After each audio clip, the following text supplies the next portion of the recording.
Dabar parodysiu, kaip taisyklingai užsidėti kepurėlę. Dažnu atveju tai yra padaroma netaisyklingai, todėl ir rezultatas būna netoks, kokio paprastai moteris tikisi, kad atrodytų graži pati savo. Tai kiekviena kepurėlė turi tokius nurelius. Tai jeigu jų mes nesurišam, nesutraukiam, tai mūsų kepurėlė atrodo mums labai per didelė. Jeigu mes juos surišam, o darom taip. Vieną mazgiuką ir tiesiog stipriai įtraukiam iš visų jėgų. Sutraukiam iki pat galo, kad jau daugiau nesitrauktų. Ir užrišam bantuką. Tai reiškia, kepurėlės apimti to vietoj užtvirtinam. Pamatuojam. Dabar turėtumėm kepurėlės neužsidėti. Va, kaip ir aš, man nebetelpa. Tada čia vyksta toksai žaidimas. Po šiek tiek kepurėlės šnirelio atlaisvinu ir vėl dedu ant galvos ir matuoju. Atlaisvinau šiek tiek, vėl užrišau bantuką.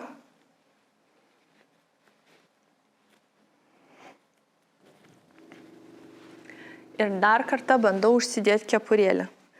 Deduosi taip, kad šitoj daly atsidurtų mano plaukai. Va čia va šitoj daly. Šita. Paslėpiau plaukus.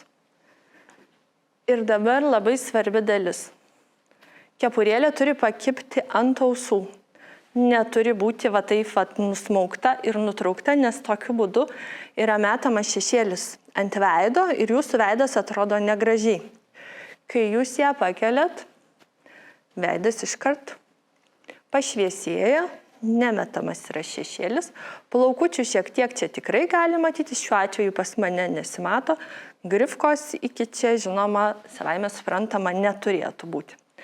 Kaip pajausti, ar tikrai yra kepurėlė uždėta gerai, tai reikia va šitoj vietoj pabandyti suimti. Ir jeigu jinai bus per laisva, tai aš pademonstruosiu su kita kepurėlė.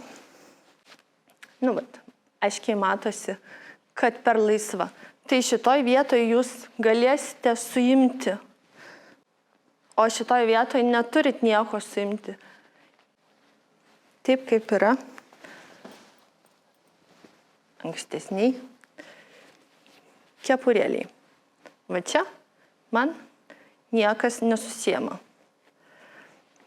Kitas dalykas, jeigu esat šokėjai, ir daug judat ir norit, kad kepurėlė tikrai liktų savo vietoje ir nenukristų, tuomet reikėtų jums šitoje vietoje prisisiūti juostelę paprastą. Pavyzdžiui, šitą dedat ir taip tarpukais čia prisiuvat, čia. Tarpukais prisiūti reikia tam, kad jūs galėtumėt įverti tenai špilkutę ir kurioje vietoje patogu prisisekti prie plaukų. Jeigu dar kepurėlė krenta nuo galvos, tuomet palikite ilgesnį raištelį čia, siūdami va šitą vat aplinkui, palikite 2 raištelius čia ir dar čia papildomai susirišti.